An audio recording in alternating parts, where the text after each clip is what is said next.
All right, teammates, we are back once again. If this is your first time listening to the Move Swiftly podcast, welcome to the show. Happy New Year to you. It's gonna be a great one. I hope you're doing. I hope it's getting off to a incredible start.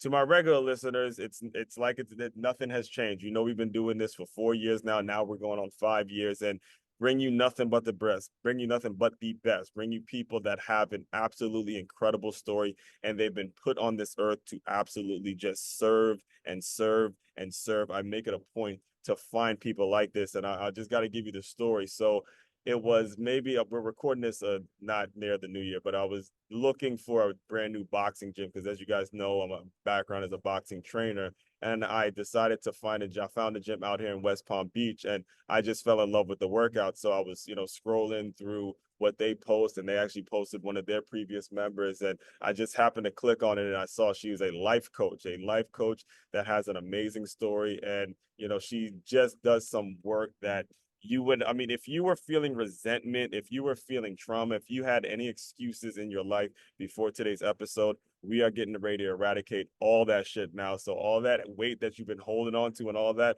get ready. It's going to be lifted off you right now. That's what we're here to do. So with all that, Ali, before I make the intro too long, welcome to the Move Swiftly podcast. How are you?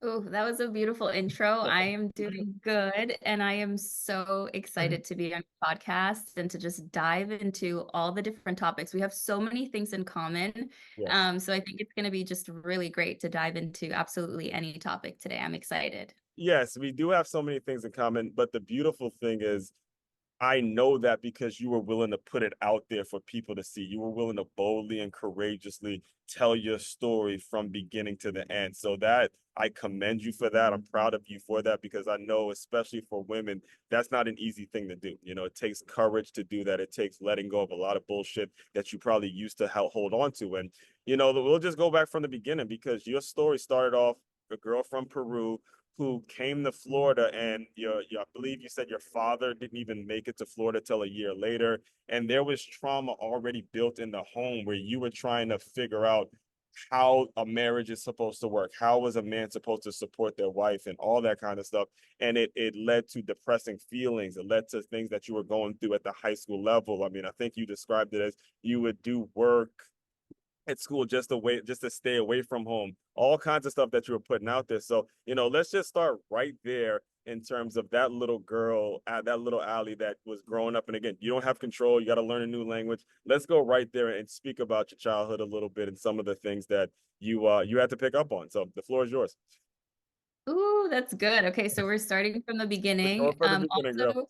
Also, yes, also kudos to Oswan for like doing his research. Yes, He just went through my story, which is what I have a highlight on my story on my Instagram. And like the fact that you already know this information and even remember this is yes, great. yes. But yeah, to your listeners, my journey, yes, started as, being an immigrant child. I was born in Peru and I came to the US to Florida at 6 years old.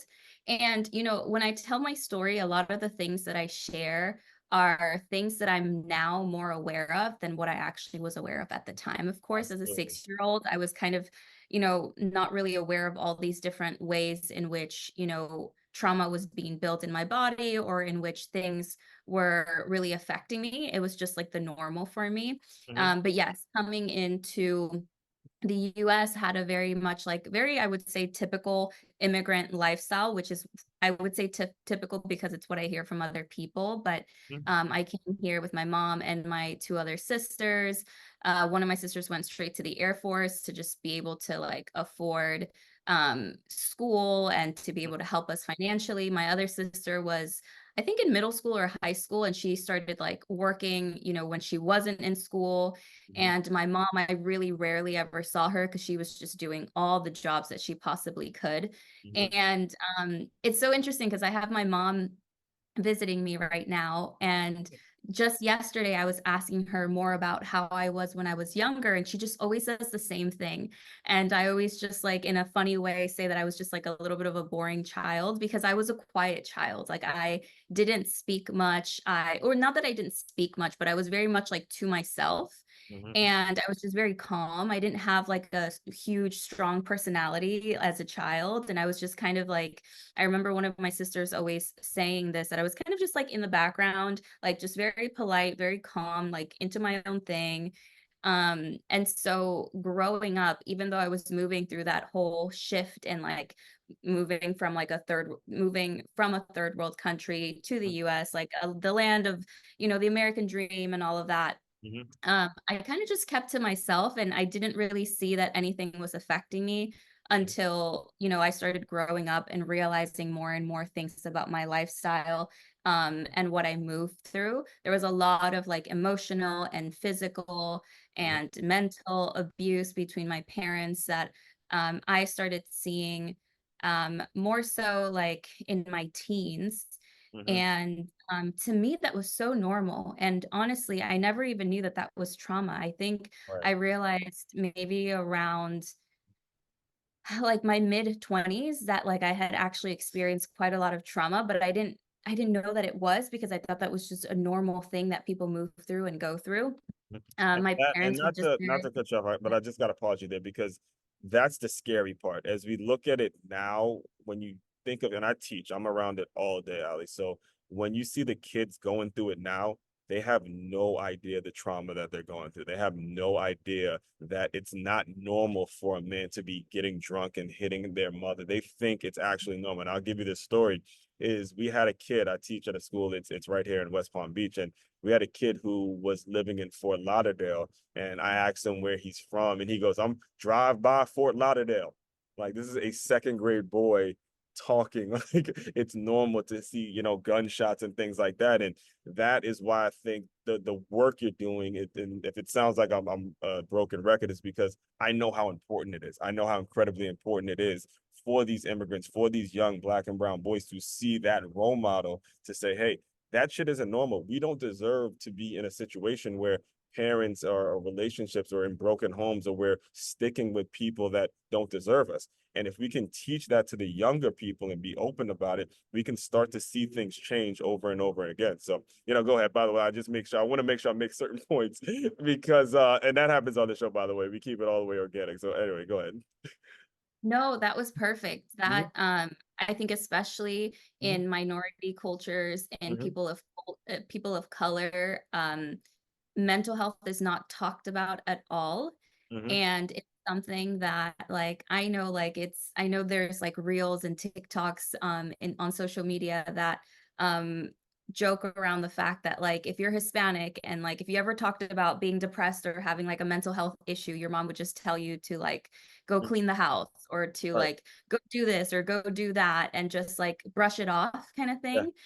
And so these topics really aren't talked about at all. And I Right. don't And think you that said it. enough people. It's a jokingly thing. It's a joke thing. And again, I grew up in the Caribbean community. I'm Trinidad and Tobago. So again, a lot of your story I resonate with. My parents were from Trinidad, and there's that joking element to it. But what I really, especially for people like my niece and nephew, I want them to gather. This isn't a fucking joke. All right. Eventually, these jokes become so normal that you start to really feel like you deserve that. So and this is a message not just for you, but this is for a message for you listeners. When you start feeling yourself joking around too much, young people are hearing this and they're not hearing it as a joke. They think it's actually serious. I had a cousin who said, "Oh, I'm 21 now. I get to smoke weed in front of my father." I had situations where it is so normal to just go down that road. When again, it's not normal. It's not okay to just joke about it and kind of frivolously blow it off, brush it off as if it's not something that's affecting us. So.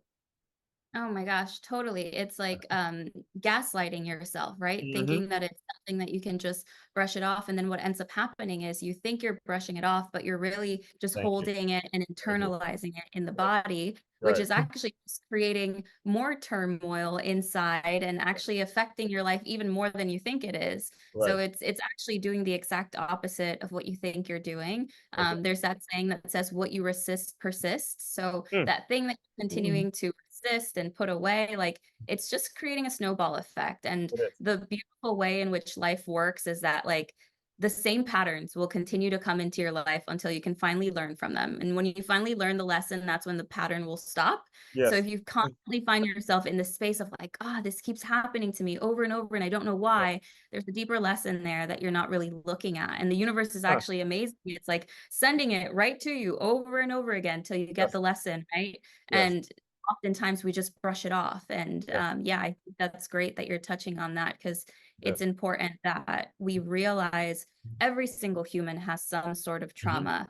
Hmm. One statistic that I love to always share is that 90% of who you are today is based on the first 5 years of your life. So that says a lot. The way that you show up today is based on those first 5 years. And, sometimes I have clients who feel a little bit like resistant to say anything bad about their parents because they feel like they had a great childhood. Yeah. And even if you had like the most amazing I'm childhood, included in that same exact way. I could resonate with what your clients are saying when it comes to that.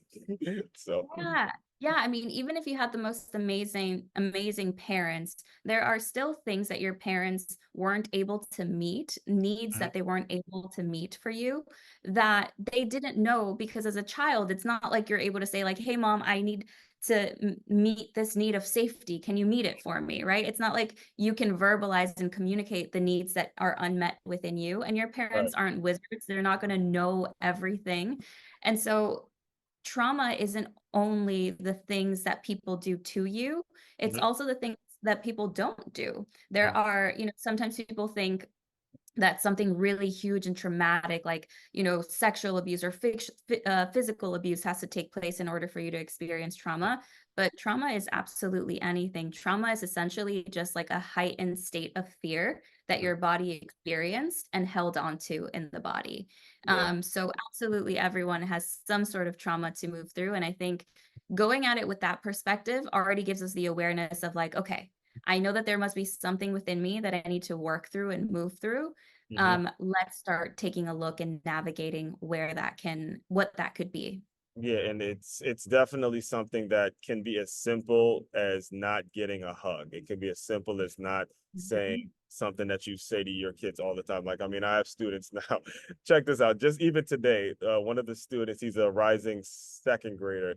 He brings in a ball, and I had this little trick I did where I took the ball, hit it off my elbow, and caught it with one hand. So he's like, that's what I want to try. I want to try. I want to try. And he's practicing and practicing. He's missing, and he starts crying because he can't get it when I look at him. He's like, try. So, again, the coach in me, I'm telling him to toughen up and all that. And that's why I even catch myself as an adult saying, hold up, as remember, that's the way your dad did it. You gotta tone it down. Remember, he's a younger guy and he's looking for that approval from he's another black kid, seeing another black man who's confident doing his thing. He just wants the approval.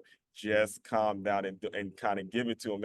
And I bring the reason I brought all this up is because, I have a niece that is gonna be a sophomore, at least probably approaching this by the time this comes out. She's going to be thinking about college. She's getting to that age. I can't believe I'm actually saying that, verbalizing it, knowing that my niece is getting to that age. But when it was time for you to make your college decision, you gave up on some major schools. You had offers, like I said, you were a great student. You were, working towards just so you don't have to get out so you can not go home. You were making sure your grades were on point. So you got offers from great schools, but out of the blue, and this was the part I loved about your story, like Fashion Institute.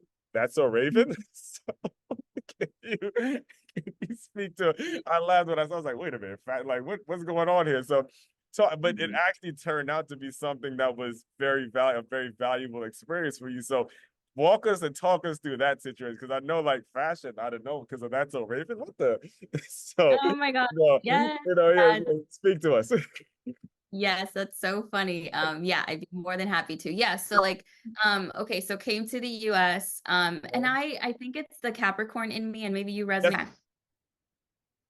go ahead. Okay, perfect. So growing up in Florida and, having that whole Well, experience of what my what high sister, school was it, by the way? I went to Suncoast High School here Suncoast. in. Oh yeah, I've heard of them. They actually do stuff with the school. I'm at Suncoast. Oh, Yeah, yeah, awesome. yeah. Yeah, Yeah. that's amazing. It was a really great school. But yeah, I just always grew up, and this is where I was saying I think it's like the Capricorn in me, and I'm sure Yes. you get it as well as one where I just have always been very studious, and my parents weren't necessarily those kind of parents that like would push me to be studious and to do the work and to do X, Y, and Z. Like if I got a B, great for them, but like for me, it would be like, no, it needs to be an A. So Right. I always grew up just being very studious.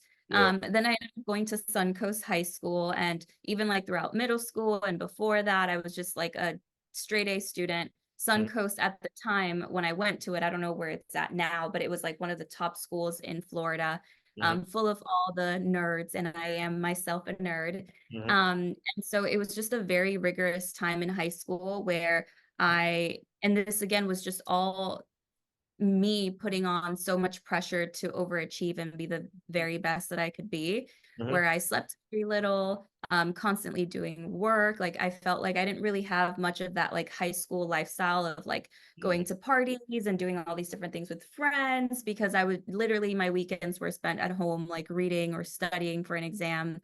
Um, That's and actually so my high school, my ex high school girlfriend. That's she used to say that same thing. Yeah, and it was tough. It was definitely a lot. And again, all me putting that pressure on myself. Hmm. And then I started reaching a point at the time I didn't know that it was depression, but I was starting to feel just depressed, resentful, just like annoyed with my life and like not understanding why things were like harder for me, but at the same time I was the one that was putting on that pressure on myself. And so although I was so good in all the academic aspects like science, math, like writing, any topic really.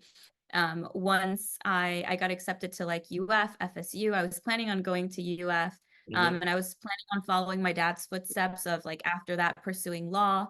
Hmm. Um, and then I just hit a point, like literally it was the day after graduation where I was like, I don't want to do, like, I don't want to repeat high school again in college. And I know that it's only going to be harder in college. So I was like, I don't want to do anything that's academic related at all. I want to do something completely different. And so I remember just like brainstorming, like, what else could I possibly do if I'm not doing anything academic? And I've always had like this love for like fashion and style. And yes, I grew up watching That's So Raven, and I love that she was this psychic and also fashion designer. Hmm. And so I was like, what if I like remember just thinking of That's So Raven? I was just like, what if I pursued fashion design? So I started looking up schools. I actually got accepted to FIDM, which is like a really great school in California for fashion. But it was just way out of budget. So it wasn't something that I could afford. So I ended up going to school in Miami, an art institute there for fashion design. Hmm. And yeah, it was a complete plot twist because I was literally the only one in my high school that decided to pursue the arts and go in that direction. But it was such a blessing and also not what I expected at all. Right. I was going into college in fashion design thinking that it was going to be so much easier, not as much work, and it was so much work, so much more intense. Hmm. Professors are so strict. Like if Hmm. class starts at 8 and you're there at 8:01, I think I shared this, I don't know if you saw it, but like I remember countless times where I would like the teachers had like glass doors, so I would literally be there at 8:01 like begging to be inside the room to take that like exam, and they would just see me and not care. The doors closed. Everything was so strict. And at the time I was commuting to Miami because in I was living in West Palm, so I was driving an hour and a half to Miami. I was also working full time. So the depression that I was already feeling in high school that I didn't really know it was depression was already starting to build as I now was navigating going to school, Hmm. now having way more pressure than I thought I was going to have Right. in, in a fashion design major.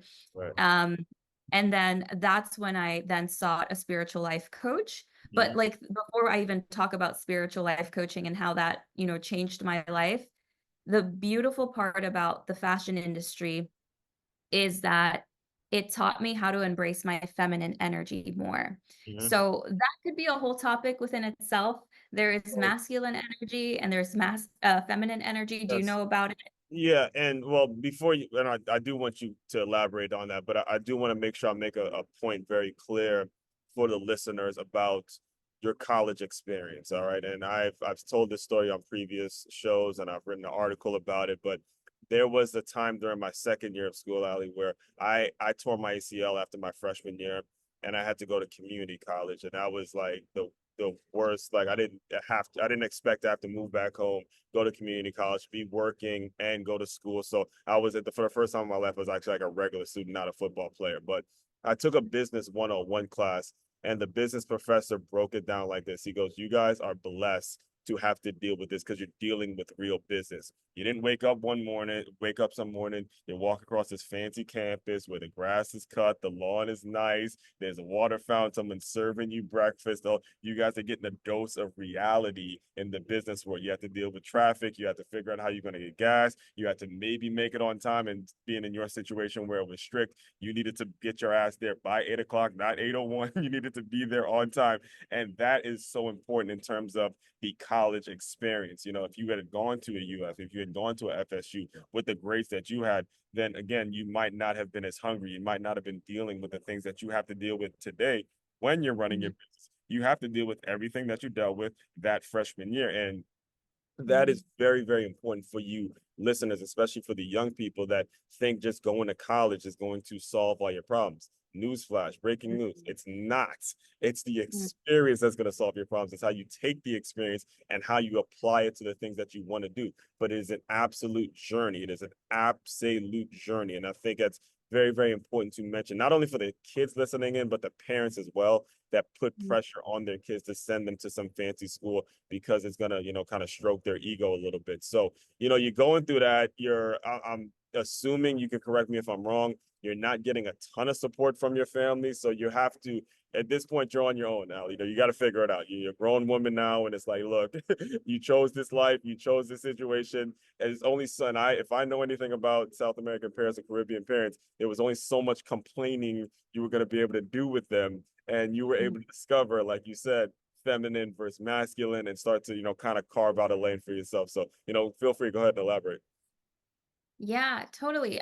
For my parents, like it's not that they weren't supportive, but they Right. just didn't understand Yeah. That is what key distinction. how you could build a career out of being a fashion designer. Yeah. Because in South America, that's not really a career. You Yeah. know, when they think of like if they would see me like sewing, they'd be like, how is that going to be like a fruitful career? They saw it more of as a hobby than an Yeah. actual career. Yes. So it was just a different concept, but they Mhm. were never not supportive. But again, because I was always just someone who just really kept to myself, even throughout college, I know my parents knew that I was dealing with a lot, but they didn't really get to see it because and this is a big part of my, depression story. Like on the outside, I just seem like such a happy, positive, got it all together kind of person. But Yeah. on the inside, there were so many things that I was moving through that people would never know. Mhm. And I think that's important to say because there's no look to depression. There's no look to anxiety. You don't, you could be the happiest person and be moving through so many insecurities and so much internally, even if it looks good on the outside. And that's something that I've learned even, while getting the chance to have all these amazing clients or like influencers on Instagram who look like they have the most perfect life and like little do you know they're moving through so much. Exactly. um so yeah, they were supportive but not fully understanding. Mhm. And the reason that fashion design school really supported me was because it taught me feminine energy. Mhm. So, masculine energy is essentially, and every human has a mix of both. Mhm. Most men feel weird about masculine and feminine energies because they feel like if they're told that they have feminine energy, that it makes them Let's feminine, go. and it Let's has nothing to do with that. Listen, I It doesn't grew up in a teach you. football locker room. You start saying that stuff around football guys. Listen, we're gonna start. It's gonna be some serious costs. It's gonna be serious problems, man. So, Exactly, but it has nothing to do right. with that. We have masculine and feminine energy is essentially like the yin and yang energy, where masculine energy is more of this like rigid, rational thinking, more structured energy. And feminine energy is more intuitive, it's more flowing, it's more nurturing, it's intuitive versus controlling, right? It's instead of the rational mind that the masculine energy is, it's the intuitive side of you, which is the feminine. And we both have a mix of both, but we also live in a society where we're taught and conditioned and programmed to exert so much masculine energy, to hustle, hustle, hustle, to work constantly. And all of that exertion, like most of humanity, is quite wounded in their masculine energy, and they don't know how to embrace their feminine energy, including and most importantly, men. But women move through that as well. And for me, I grew up exerting so much of my masculine energy. And I'm also a Capricorn. So, like, the way my brain worked throughout my academic school life was structure, planning, working, like all just fit in a box kind of life. And fashion design taught me feminine energy. It taught me to let go, to flow, to surrender. And I shared this in my story, which is in my Instagram highlights. Like, even when it came down to like drawing, when I had to draw a design, when I first started, it would be such a rigid and squared like design. It was like exactly how the teacher taught me. Like I would do it with a ruler and do the proportions of the face exactly how it needed to be, proportions of the body exactly how it needed to be. But it looked so stiff. And then I would look to like, my friend to the side of me who was drawing something just so fluidly, like without even a ruler, just like drawing a dress that just flowed and was so beautiful. And for me, it felt so hard to even draw that because I felt like I needed to like make such a strong and rigid line to, for example, draw a skirt. And so I know this is might feel a little bit weird the way I'm explaining it, but fashion design taught me how to let go of control, how to surrender, how to embrace this side of me that I had never really accessed. And I think without really knowing it, that day after graduation, where I was like, I don't want to do anything academic anymore, I think it was my body telling me, I'm done exerting so much masculine energy. I want to step into something new. And that led me towards me being more connected to my intuition and connecting to more of my energy, and led me down another deeper spiritual journey because I was able to tend to another side of me that society deems as like, oh no, that's wrong. You shouldn't do that. You should just work and hustle and keep working. And so much around it, but that was essentially the biggest healing portion of going to school for fashion design and just completely pivoting. Okay, there's a couple things as listeners, even myself, you got to take away from this is the way she explained the two different types of energies is very, very important because you got to learn from every single decision you make. All right. Every decision, there's no perfect decision you're going to make. Every single thing is going to have trade-offs. So although you're foregoing this formal education and pursuing a fashion degree, you still had to learn something from it, and you still picked up on that. No one was putting a gun to you and said, "Listen, Ali, you got to learn this from the fashionista. You got to embrace your feminine. You got to do it." No, this was something that she actually made the decision, and you learned it, and you picked up on it, and it ultimately turned out to be a blessing. So much of this thing is perspective. You're not going to make every single right decision. You're not going to feel good about every single decision you make. And this is what she's talking about when it comes to masculine energy, is so often, too often, are we pushed down this road where we feel like every single decision we make has to be so perfect. So we just get a shot at life. So we just become normal. So we just get average. And if you push people down that road, you will push them straight off a cliff. I mean, I know it's been a few months by the time you guys are hearing this, but we are actually recording this around the time where there was an assassination attempt on Donald Trump. And it got said that the young man who tried was mercilessly bullied. He was mercilessly bullied to the point where he felt depression. And we got to be so in that point that you made about, you don't know what a person's going through. You don't know exactly how they're feeling. They will mask it over and over again and just kind of go through life, and you never know. So when it comes to the decisions you make in your heart, the things that you feel in regards to your intuition, take some from it. You may not become a millionaire off it. It may not be what you're going to do for the rest of your life. Take something from it, learn from it. And there are people, there are resources, there are situations in which you're going to be a part of that you can run into that make you say, that's why I did that shit. That's why that happened. That's exactly what happened. Because at that point, and you can correct me if I'm wrong, you met, I believe, it was either you either read Dr. Tolley's book now, or you met your life coach, and this was kind of merged in that process where you're making these decisions, you're trying to figure out if fashion is for me, and then boom, coach hits you in your life and you're like, wow, this is what I've been suffering from, this is what I'm supposed to be doing. And then you can kind of fill us in once that happened, because I know I read it, but I know saying it is gonna give you the same breakthrough. You'll probably never get tired of talking about it, so go ahead. Oh my gosh, yes. And just to like reiterate what you said, I fully agree with the decision-making process. Mhm. I think we so often get caught in like analysis paralysis, like trying to make something be so perfect. But that is exactly why it will never be, right? When you push something to be perfect.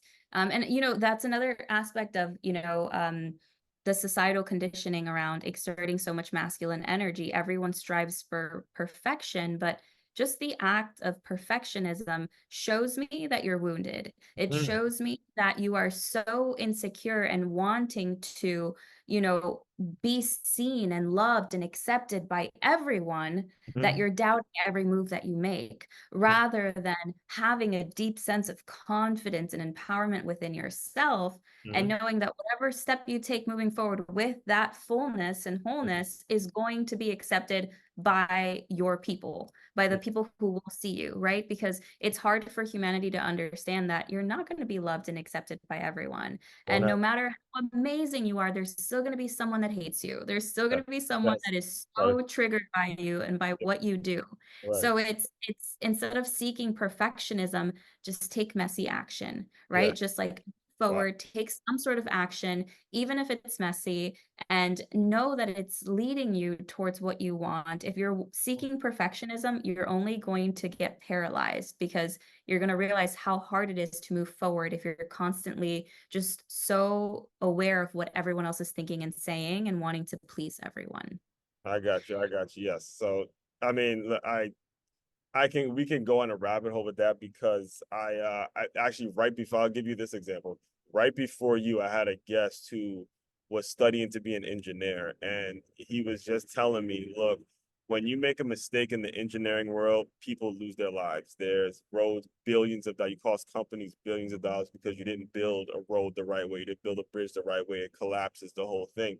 And he was saying that he thought he wanted to be an engineer because of the creativity element. But once he got into it, he realized, look, this thing is going to be direct. If your programs and your diagrams aren't exactly to perfection, you cannot move forward in the engineering business. So that's what made him get out and build his own business. So again, it's you got, and then you got to play with your own life. You got, like, my father's an architect, and he got into it because he loved math. He maybe loves the precision, but there was something in him that needed to explore that creative gene. And I can't stress the importance enough of exploring that creative gene, because if you let the world define what it is you're supposed to be doing, oh man, I'm telling you, it's going to be an ugly, ugly, ugly road you're going down. And there's a lot of you guys on Instagram playing around, thinking that the likes are really mean people actually like you. Sorry, they don't. It's called vanity that you got to make sure you're doing something for yourself, for that outlet. And again, I do want to make sure I give you the opportunity to talk about your coach. Is it Coach Sophie? Was that the name of something? Yes. Yes, Coach Mhm. Sophie, who entered into your life, and then boom, it's like fireworks, blaring lights, everything happened. Okay, Ali has awoken. There she is. That's the girl we've been looking for. So go ahead, go ahead. Oh my gosh, you're a good storyteller. Yes. Yes, yes, this is what I do. This is what I do, by the way. We've been doing this. My listeners know, man. This is what I'm all about every day. Yes, totally. Yeah, it was my freshman year in college where I just had a really depressive day. Yeah. And I went to my mom's house, and my sister happened to be there, and she saw just how bad it was. It was just a really dark time. Mhm. And then after that, she's actually the one who started seeking like some sort of help for me, because at the time I had tried therapy, but it didn't work for me personally. I didn't enjoy it. And so she was looking for other avenues to have someone help and support me. Hmm. And it was my brother-in-law, my sister's husband, who found Sophie. And so my sister was like, hey, we found this person, jump on a call with her if you're open to it. And I was very open to it because I was at that like rock bottom where I was like, I will try anything, whatever's going to help me. Hmm. So I on a call with Sophie. I was like, at the time, I mean, 9 years ago, very little people knew what a life coach was, right? So I didn't know what a life coach was, but I was like, okay, she sounds nice, and I think that she can help me. So my sister was so amazing. She was like, I will pay for the coaching. Like, Yeah. just if you like her, tell me and we'll get it started. So it Wow. was also something that I was like, okay, it's not an investment for me. Right. And I think she might really help me. So I started working with Sophie. And I think what was most supportive right off the bat working with her was that I finally had the space to speak my truth and not feel like anyone was judging me for it. To Right. be like fully accepted and to really feel heard by someone for some reason. And this isn't all therapy, but the Mhm. therapist that I had sought, I didn't feel like I was really being heard. I Mhm. felt like it was more so like an adult, just like I could feel the energy of them like judging me in some way. And with Sophie, I just felt so open and free to be me. And also, you know this, but I grew up very, very spiritual. And so knowing that she was also a spiritual life coach gave me more of this connection of like, I can really be all of myself with her and share all of me with no judgment. And then I read Eckhart Tolle's book, The Power of Now, which was a life-changing book for Mhm. me. And then that's when things essentially started changing for me because I realized I am the creator of my life. Mhm. I can shift away from this depression. And it all starts with my thoughts. And my thoughts will change my emotions. My emotions will change the way my habits are, the way I take action.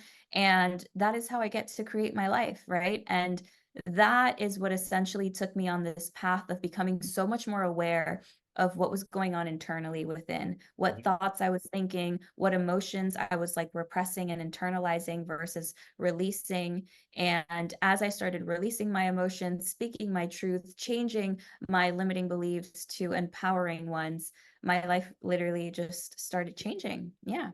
So I want to make sure we clarify the context for the listeners. This is a girl, I believe, but just just getting to your 21st birthday or early 20s, and she just said she felt heard for the first time in her life. All right, that's a really, really heavy statement, knowing how much she accomplished in school and knowing how hardworking of a person she was. I mean, grades were on point, got accepted into college after college, and she just said this was the first time she actually felt heard. All right, that's a hell of a statement, adults. That's a hell of a statement for anybody out there that really thinks that just because you have the quote unquote school success, or that you are seeing a young person that quote unquote got it together, it is not always the case. It is very important, and even for that life coach, I know there's several life coaches that have been on the show and that listen to the work. You got to keep pushing your product out there, man. You got to keep putting yourself out there because you are saving lives. If you're a book, or if you're an author, if you have any intellectual property, if you have things that you honestly in your heart of hearts feel that you can help somebody with, do not stop serving people, because it was her sister who paid for the sessions. So you got to keep putting your stuff out there. You got to keep putting your sessions out there. And I bring that up because you've come up with a very like a unique system towards helping people. And I'll let you explain it a little bit, but it's called the 3 C's. And one of the things that really intrigued me about what you're doing is my mother teaches my niece something called the 3 B's, the brains, body, and bank account. You know, she wants to have all those three together. And I've known personally how, breaking things down into that context sticks in a young person's mind, sticks to, the people's mind, to where they'll never forget it if you make it succinct, you make it something that's relatable, and you make it something when they run across this situation. Okay, remember my grandmom told me the 3 B's. If I run across this, Ali told me about the 3 C's, So, speak on how you're able to come up with that concept. Yeah, so once we'll skip a little bit towards me just getting certified as a holistic health coach, Yeah, because and that's and to when be I 100% honest with you, and not to cut you out there, but the certifications is kind of the secondary nature. Yeah, it starts from a place of you really wanting to help people. So anyway, go Oh, yeah, ahead. totally. Yeah. Totally. It took me after, my work with Sophie. Mhm. I was 2021 and I didn't start my business until I was 24.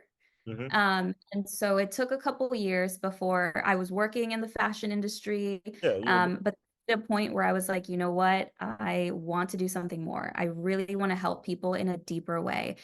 Yes, I love fashion and this is great, but I want to do something more meaningful.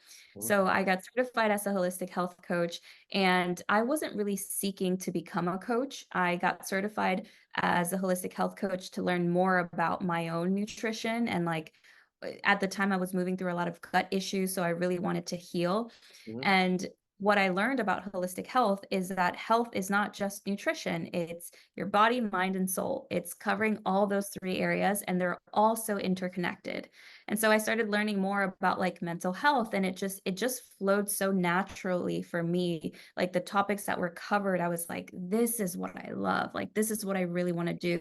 Mhm. And so I have that like story that many people have of like I quit my corporate 9 to 5, Mhm. decided I was going to just start a business Mhm. without knowing how I was going to pay rent the next month. I was like, you know what? I'm just going to do this. So I quit my job and then just started on Instagram, just Yeah. giving so much, like pouring so much wisdom, everything I knew. Not to get you, but I'm laughing because I remember reading that part of your story. You were like, "I'm on the phone. I'm on the phone. I got the sale. I got to pay my rent. Thank God." I felt it. I felt it through the way you actually wrote it. So. Yes, literally. Literally had, and this is going to be a great, I'm sure, like wisdom bit for your listeners that the first month, the way that I work is I like when things are like pressure, as you guys know by now. So the idea of like I have a month to figure out how to pay for rent actually put more of like a fuel in me to show Mhm. up as much as possible. So I Yeah. started showing up on Instagram and telling people like, hey, I'm starting as a life coach. Would anyone like to be coached one-on-one? Mhm. Um, and I had to go through a lot of sales calls of like people saying no, no, no, no, no, no. And it Mhm. was never a no of like, I don't want to work with you. It was always like a no of like, I can't financially afford it, which was Right. also like good to know that like it's just financial. It's not like the work that they want to do with me. Right. But it took, I remember my first 15-ish no's until I finally got my one yes. Mm. And like my motivator was always like a no is just that much closer to a yes. And Mhm. when I finally got that one client, yes, I was literally like, great, I can pay rent for that month, Yeah. right? And I was like, okay, now let's just keep going and let's just keep doing this. Right. And so I started coaching women and men, and I started coaching them one-on-one. Mhm. And then I started realizing that they all kind of had the same issues. Mhm. And I narrowed it down to three different areas that I felt like most of them were moving through. And that was consistency, confidence, and control, which is where the 3 C's method came from. So consistency, everyone wants to show up for themselves more, whether it's eating healthier, going to the gym, like doing more, spending more time for themselves, whatever it may be. People want to be more consistent in showing up for themselves. Right. Sorry, did you want to say something there? No, no, you're good. Oh, okay. And then the other one was confidence. Everyone wanted to just feel more confident within themselves to have the conversations they needed to with X, Y, and Z, or to ask for that raise, or to quit their job and start their business, or whatever it may be. They wanted to feel more empowered and confident within themselves. And then the third C, which is control, I was noticing that so many of my clients just wanted to feel more in control of their life. They felt like they were just moving through the motions and waking up every day and repeating the same thing every single day. And they wanted to feel in control of their thoughts, their emotions, their life, the way they carried themselves. And so at the time, after about like 15-ish clients that I was coaching one-on-one, I decided to create a group coaching container. So I was Mhm. like, okay, that's where I came up with the 3Cs method, because I was like, these are the three main areas that people need support with. Let Mm. me create a group container where we cover these three areas, and I'm able to support everyone who's needing support in these three areas. But that's essentially how it came about. And now it's almost a 5-year-old program that has changed over probably 200 people by now from around the world. It's changed lives. And I, till this day, don't even know how it was created, but somehow it was created by me. Right. And it's such a powerful program that I am so grateful for. Yes, and it also shows the importance of developing a framework for your stuff because the proprietary aspect, you never, I mean, it didn't really get patents on it, but it is proprietary towards you. No one else can go out and say, I'm going to start the 3Cs. And you didn't necessarily need to, go and get a trademark, anything like that for it. And I remember actually going to a Tony Robbins event, which is actually what inspired this show and how Move Swiftly came about, the acronym Skilled, Well Informed Front Team, Lift Yourself. How that came about was through a Tony Robbins event where he talked about the 6 needs of people: the need to feel wanted, the need to feel unwanted, or something. I can't remember all 6 of them off the top of my head, but as you're developing in this business, whether it's thought leadership, authors, life coaches, motivational speakers, whatever it is you want to do, you have to make sure your shit sounds proprietary towards you. This is a very important because there's a lot of thoughts, there's a lot of people taking this and doing this. When you're able to latch onto something that's proprietary towards you, run with it. Run with it and serve your people as best as you can and do it faster and quicker and make those calls as quick as you can. I love the concept and the point that you made about being on Instagram because we're gonna have to talk about it at this point because being on Instagram now is like for a woman, I'm learning. That's why I'm so afraid for my niece. For a woman, it's a lot. And you were going through a relationship at the time. And I gotta tell you, Ali, you took me back to my grandmother's funeral. And not to sound it's a positive story. So don't Mhm. don't think I'm taking you anywhere dark, but the first person that spoke at my grandmother's, the grandmother on my mother's side, the first person who spoke at her funeral, asked me who the first person was who spoke at her funeral. Who was it? Her ex-husband. Okay, it was her ex-husband who was the first one to speak at her funeral. Now, we as Caribbean, we're Trinity family, we kind of are leisure, but there was my uncle's co-worker who came in and he spoke at the funeral and he made that point to me. This is when I was like 20 years old. He goes, we all have exes, but I'm not sure if they would be, when our time comes, I'm not sure if our exes are going to be the first one to speak at our funeral. And you speak about this because a lot of times a lot of people can see me, they can see it like we have it all together. Like we don't get our heart broken. We don't go through relationship drama. We have, again, I, like you, have been through some fucked up shit as you have, and you speak on it in a way where you're almost thanking this guy. You have no resentment whatsoever in terms of who he is. I believe you refer to him as an amazing person. So I was like, what? You got out of a 10-year relationship while you're running your business, while you're doing this, and you refer to your ex-boyfriend as an amazing person. So speak on how you were able to get through that and then come out like, shine. Like I look at it like just even better. You're training for marathons, you're out there getting it, which we're going to talk about. We're going to get to, by the way, but speak on that because on the flip side of it, so many people need to hear it. So many, especially young ladies out there who are on Instagram feeling like you're not liked or guys aren't in your DMs and all that kind of stuff. Please just talk to the people. Preach to them because I know you're gonna give them something good. Yeah. Oh gosh. Yeah. So I think it really all comes down to my understanding and my belief that everyone is just projecting what's inside. Mm, And sometimes when people act a certain way that is hurtful or they say hurtful things, mhm, it's just a reflection of what they're going through internally, a reflection of how they speak to themselves, most likely. mm, And so obviously, I ended my relationship because there were things that weren't aligning anymore. And right, there were ways in which my partner was not showing up in the ways that I was wanting in an right, ideal relationship. But I think what allowed us to end the relationship the second time with full closure right. was when I realized that the way he was showing up was him trying his max, and that Mm, was the way that he could, and the things that he did that maybe I didn't like weren't so much about me, but more Mhm, so about his own maybe insecurities and the things that he was moving through himself. mhm, And I think when I finally got to accepting that, I was more at peace with ending the relationship, knowing that like he did the best he could, I mhm, did the best I could. We both have things that we're moving through and growing from. We both have, mhm. limitations, but we also are working on them.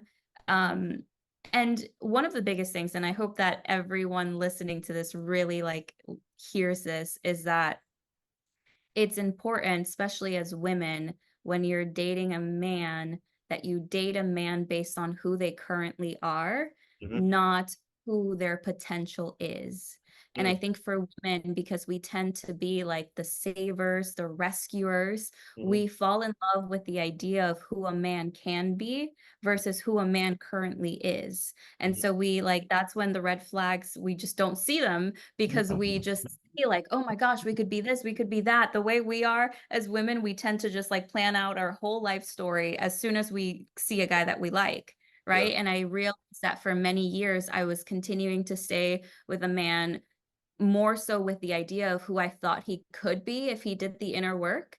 And yeah, I had to come to terms with the fact that like he's going to grow at his own pace, not at the pace that I want him to grow at. And it's unfair for me to keep complaining and wanting him to be at a certain level that I wanted him to be in. I don't even want to say level because I don't want to make it seem like I was like above him or in any way, but just a different direction, right? Like he was in a different journey than mine.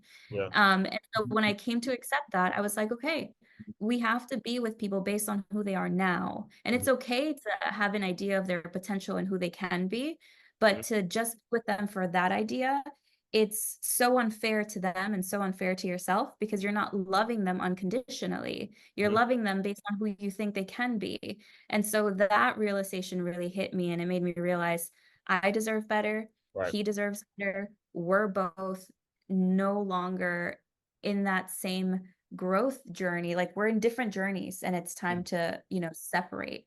And I mhm, think that's what really allowed it to just end in a very beautiful way.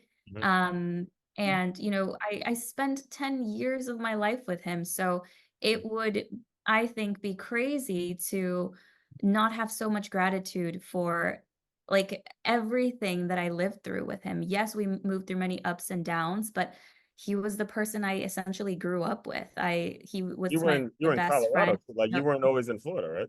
You were in Colorado too, Yeah, right? yeah. Right, right, Yeah, I lived in Colorado with him as well. I mean, we were so young when we started dating. So, we moved through so many like huge chapters of our lives together. right. And I don't talk to him or anything, but I would so be at, I mean, Mhm, obviously not anytime soon. Hopefully when he's 100, I would so right. be at his funeral and have nothing but great things to say about this man because aside from the things that maybe didn't match up with me, him as a whole, as an individual, I know he has such a big heart and is such a good person. Yes, and it's also very important to mention, listeners, you have got to allow yourself to feel the pain of that.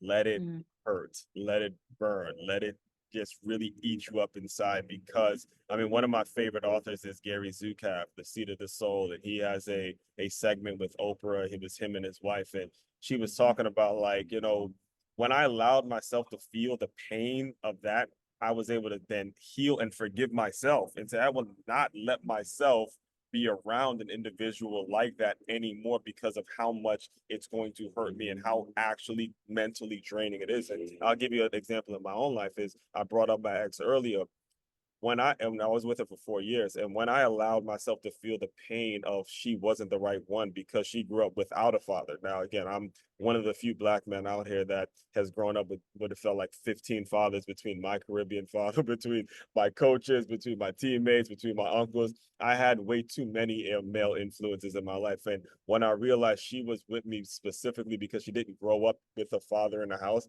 as one was just filling the void and, maybe giving her an orgasm mm, here and there, and knowing that I was just used for the sex, used for the physical.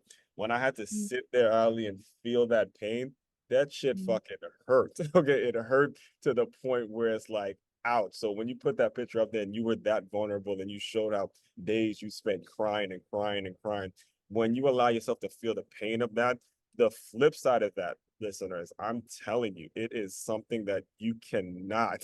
I can't even, as well as I speak and I do a lot of public speaking, I ain't even gonna try to put that into words because it's beautiful, it's blissful. It's like, and the reason I do all of my videos right after a run is because I want people to capture that feeling of, man, you accomplished it. You didn't need any person. You didn't need to you didn't need to use another person for your own happiness. And that's what I want to kind of speak to a little bit because when you run this business, when you're a life coach, when you're a thought leader, you've got to show people you're about the life too, or you're just not gonna last in this business. That's just the bottom line to it. So, let's speak on that a little bit because you're done with them. You finally let go. You're back in Florida, and somehow the running hits you. I guess you go on your first run, and you're like, okay, this is feeling good. I'm able to heal myself. I'm working out. I'm looking good. Let's talk a little bit through the journey and where you are now training for a marathon and how that relates to how that relates to just everything you're doing. Yeah, oh my gosh, I fully resonate with everything you just said. Yes. That was my first time experiencing like deep, deep grief, Yes. right? It wasn't a passing necessarily of my ex, but it was a no longer being with someone that you've been with for 10 years and no longer That sharing life with comfort that there. person.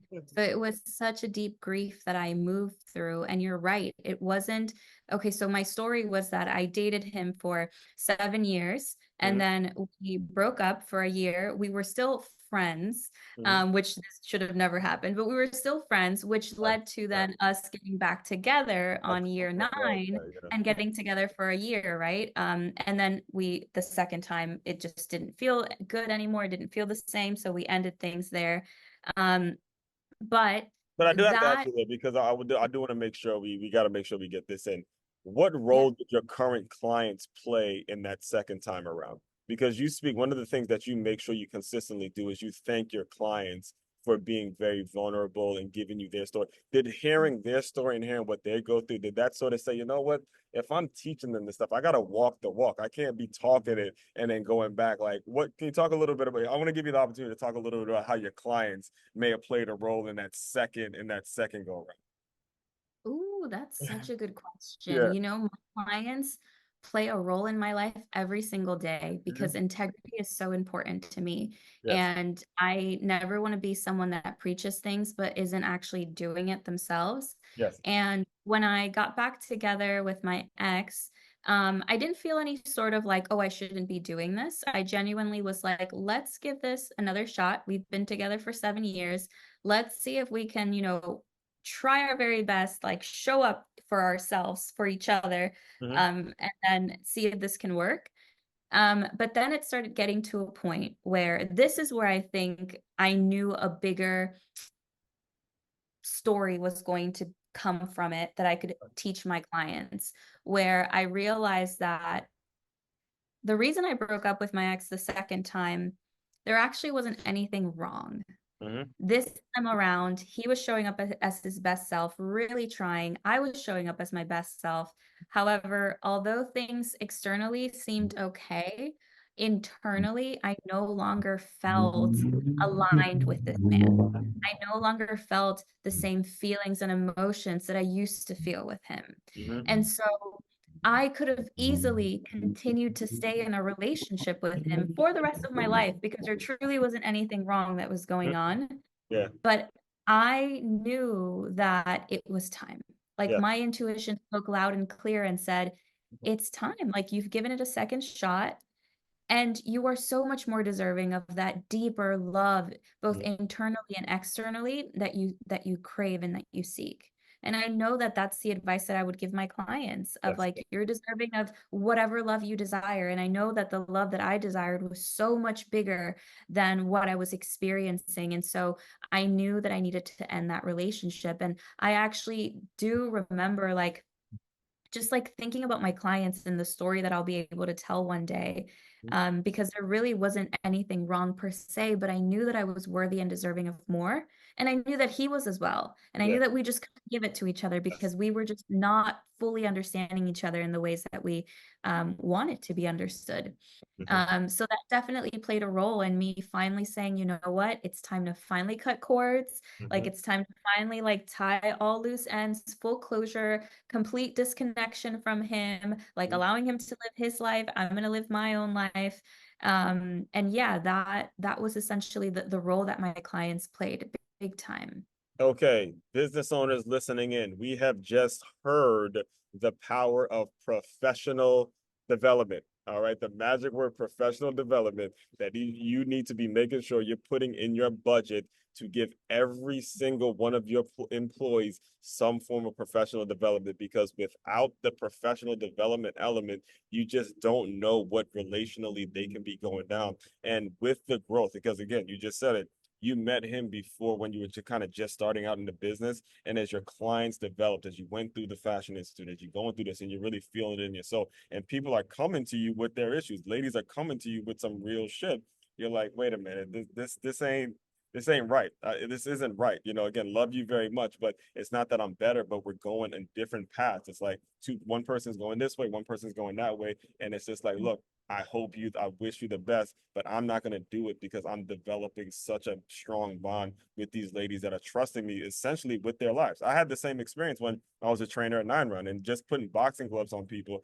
They were going through divorces. They were going through, oh my God, I just found out I'm pregnant. Oh my God, I'm not sure if I want to be with some. In fact, we just had, like, listen, this is how bad it is. We just had a parent take her kid out to school because she found out she got pregnant and she doesn't even want to be around the damn guy that she got pregnant with, and she moved to Kentucky. So I'm looking like, so what is the dad supposed to do? What is like there's some really lost people out there. And I look at them so much and I think about how I'm able to maintain my sanity through all the trauma I've gone through. And every single morning, every single day, it goes back to running, not necessarily like I am training for a marathon as you are, but the feeling of just getting out there, getting it all out, just getting that, having control of this process. It helps me in so many different. You got a small taste of it on this past Saturday when when you saw me towards the end, and I was a little hyped up. But speak on that a little bit. Speak on that because I know it's easier said, but you can get to a point where, all right, let's say it's 2 months in, you haven't seen them in a while. Let's say you're not working out. Let's say you're in this depression state. You get that text. You're like, oh no, but you got to run to get to the next morning. So kind of speak on how the day-to-day activity now is helping you stay above water and keep you from slipping down those old habits and going back down that route. Yeah, I mean, I think that the day that I created closure with my past relationship, Hmm. I was just so intentional about it Hmm. that I That's wouldn't something Gary say, Vee talks about a lot, though. Intentions. yeah, totally. And I was just so intentional and like it was just so anchored in me that like this was it, this was the time Hmm. that I don't think that what I'm doing now is any like from a space of like to not reach out to him, to not go back to him, to not think about him because I think although he's always going to have a special place in my heart, like I know that he's just not someone that I'm going to go back to and be in a relationship with at least to the current knowledge that I have now and where I'm at, right? Because we never know what life can bring. But Hmm. with where I'm at now, I don't see that happening. Hmm. Um, but another part of it too is that my clients really supported me without them knowing, which you touched on, is moving through the grief. Yes. No one wants to move through grief and feel that emotion, but the level at which you feel grief and fear is equivalent to the level at which you will feel love and happiness because they're all vibrations. And the deeper you feel into your grief, the deeper love you will feel. Hmm. And when I was moving through that heartbreak, and feeling so much grief in my heart, I just had like the voice, not or the vision of my clients, maybe not the voice of my clients, but the vision of my clients. And I just was so much more motivated to go down that route of truly feeling my emotions and going to the depths of like the pain that I didn't want to feel, because I knew that if I felt it, grabbed the wisdom from it, and came back from like the underworld per se, I would have this wisdom to give to my clients of like, I did it, I know how to navigate it, so can you. Mm-hmm. And my clients, without knowing, really supported me and me feeling into that fear, feeling into that grief, Mm-hmm. which, just like you said, after that, on the other side of that, my heart, I mean, this year, especially for me, like I have never felt so much love and abundance and gratitude in my life ever. And I know that it's because of the deep work of the not so great things that I had to move through. It's the shadow parts of me, the ego deaths that I had to move through, the, deep feelings of the grief, of the fear that I didn't want to feel, but I did it to get to where I'm at now. Mm-hmm. And so with this more abundant feeling and energy that I started radiating, then I just got more into like my health and challenging myself in different ways. So like I know that once I broke up with my ex, I started like the 75-day hard challenge, which I had done Oh before. So shit, it you was did like, that? Andy Frisella? Oh, yeah, did you do the full 75 days?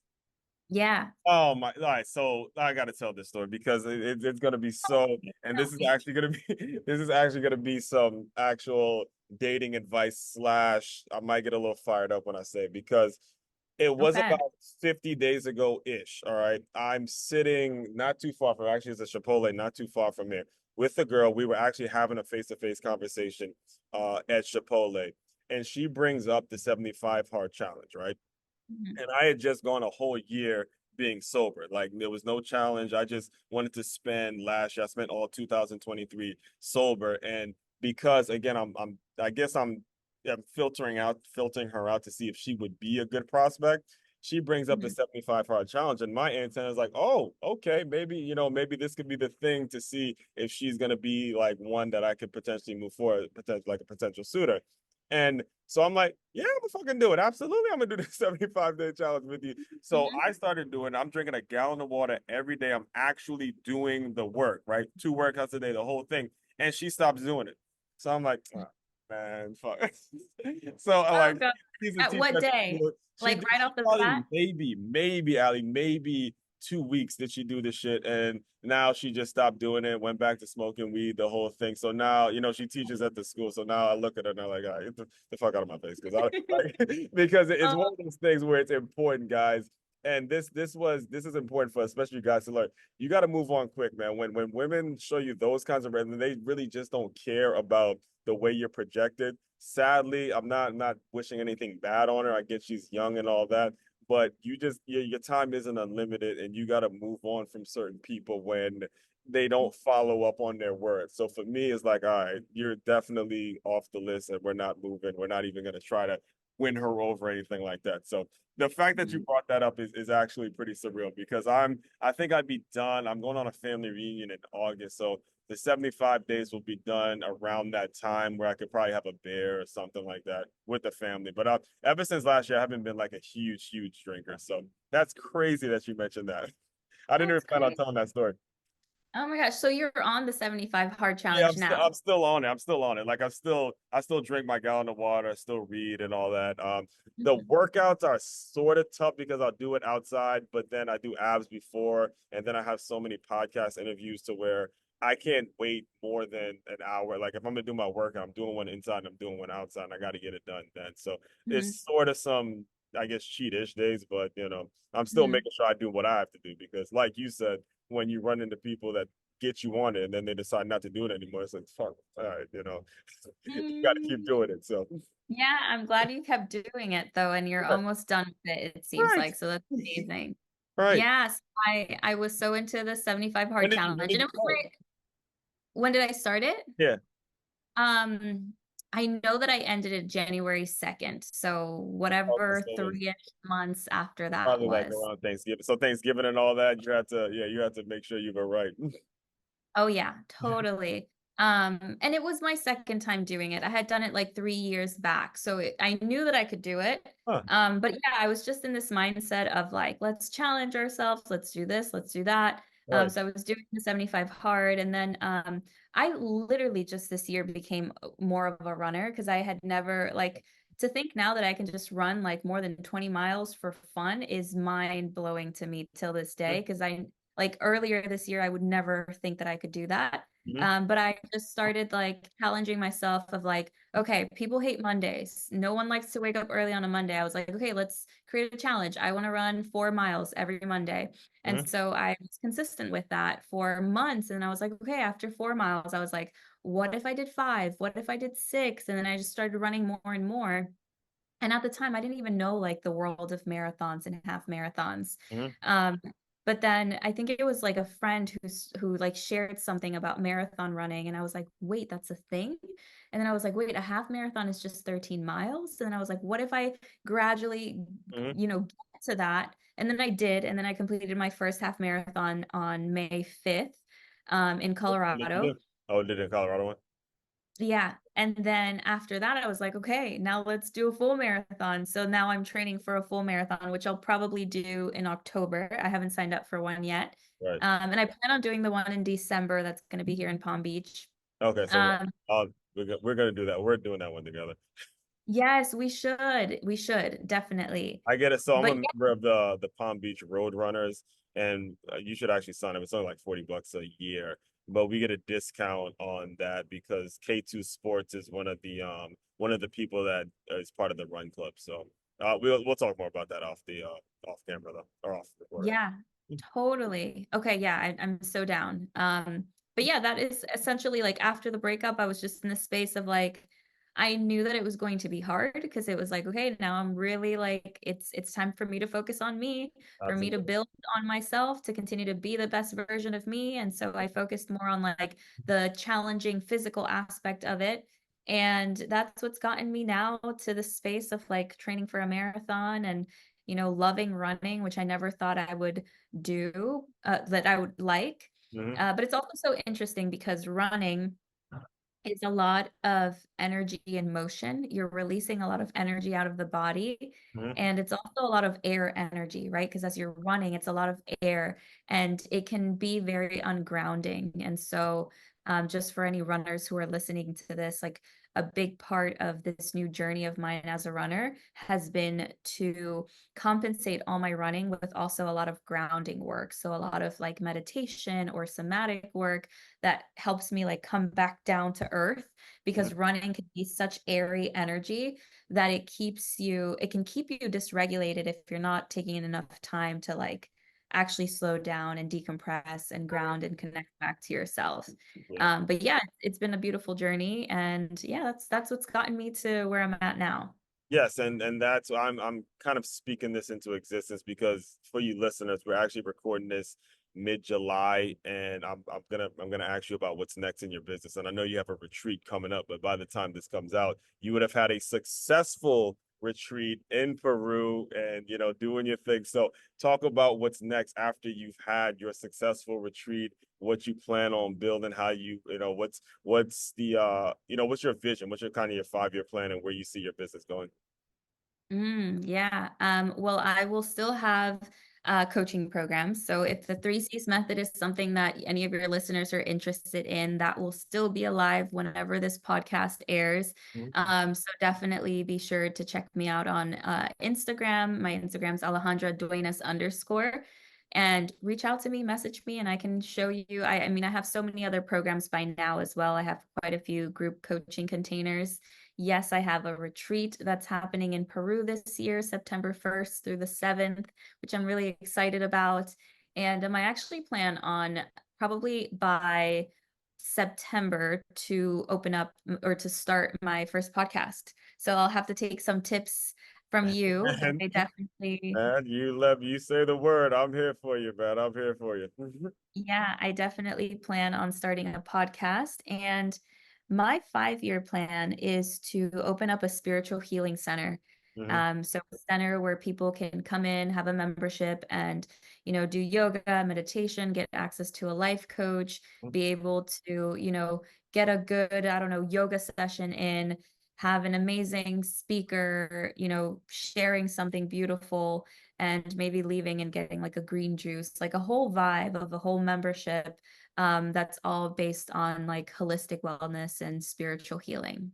I can see it. I can see it, and as long as you take it day by day, I have no doubts in my mind that that's actually going to get done because you've lived through some great things, and I'm just happy that my niece is going to be listening to this as a high schooler. I know that it's so important that we have inspirational women like you around to train them and show them, look, it's a better way. Don't live with that resentment, please, ladies, especially you young minority ladies. There's so much to be angry about. There's so many adults out there who act like, assholes and will point you in the direction of being resentful, being envious, being that person that is just not serving yourself. Don't take the bait. It's such an easy route to go down. Please, please, from my heart, do not take the bait. So, with all that, Ali, the final thing I do to close out all the shows is I want you to use your imagination. You are young Ali, high school, you're high school cheerleader, you're going through it. You are the young girl that is depressed, you're having suicidal thoughts, you're not sure where your direction is going. I want you to pretend that that young teenage Ali has come into the Zoom room. Give her some words of encouragement, and we will officially close. Yeah. Oh, that's such a good question. I love that you asked this. I would say, and of course, this is essentially for, your listeners to not be so focused on doing the right thing Mm-hmm, and to just lead with your heart, and that there's no rush. Like, you don't have to do all these things. You don't have to get to XYZ, to not let societal pressures and what you think other people want you to do or what you think is like socially acceptable stop you from doing like what your heart actually desires, mm-hmm, right? Some of like greatest people who have created this amazing inventions or like the millionaires of the world, they chose a different path. They didn't move in the same direction that everyone else did. So like own, I know like your like younger crowd will understand, like own your cringe, like be cringe mm-hmm, and do all the cringy things, be you. And when it comes down to resentment, because high school Allie had a lot of resentment, mm-hmm, um, know that holding on to resentment and envy and jealousy, it's just killing you. It's not killing the other person. And mm-hmm, it truly is killing you. It truly is impacting your mental and emotional and physical body.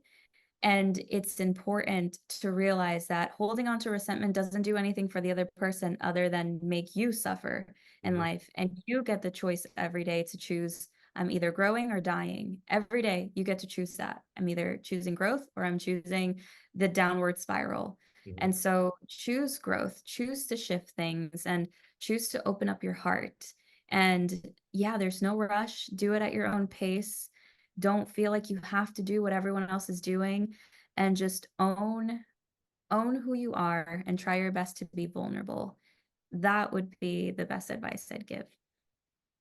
All right, teammates, it's happened. I officially have nothing more to say. The mic is officially dropped. It's very rare I'm at a loss for words on this, especially on this show, but I can't say it any better myself. The mic is officially dropping. Fellow teammates, Mhm. continue to move swiftly. We will talk more soon. Yay. Thank you.